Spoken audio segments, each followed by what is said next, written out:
কল্পনা করুন, এমন একটি যন্ত্রের কথা যা গত ৪৭ বছর ধরে মহাকাশের অসীম শূন্যতায় একাকী ভ্রমণ করছে, যার সাথে পৃথিবীর দূরত্ব এখন প্রায় ১৫ বিলিয়ন মাইল।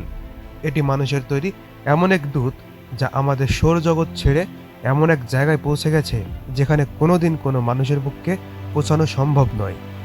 আজ আমরা জানব মহাকাশের নিঃসঙ্গ পথচারী ভয়েজার ১ এর রোমাঞ্চকর গল্প। ১৯৭৭ সাল নাসা মহাকাশে পাঠিয়েছিল দুটি বিশেষ মহাকাশযান ভয়েজার ১ এবং ২। এদের উদ্দেশ্য ছিল বৃহস্পতি এবং শনির মতো বিশাল গ্রহগুলোর রহস্য উন্মোচন করা। কিন্তু ভয়েজারের মিশন সেখানেই শেষ হয়ে যায়নি। একের পর এক গ্রহকে পেছনে ফেলে এটি এগিয়ে যেতে থাকে আন্তঃনাক্ষত্রিক মহাকাশ বা ইন্টারস্টেলার স্পেসের দিকে।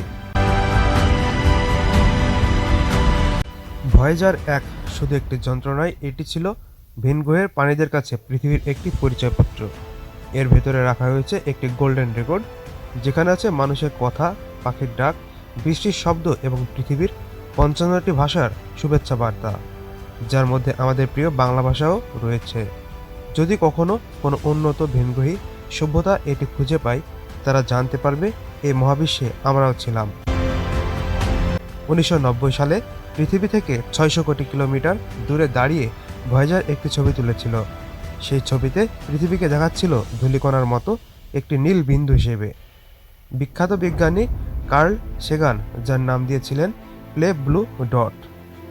এই ছোট বিন্দুটি আমাদের ঘর, আমাদের পৃথিবী। ভয়েজার আমাদের শিখিয়েছে এই বিশাল মহাবিশ্বে আমরা কতটা ক্ষুদ্র।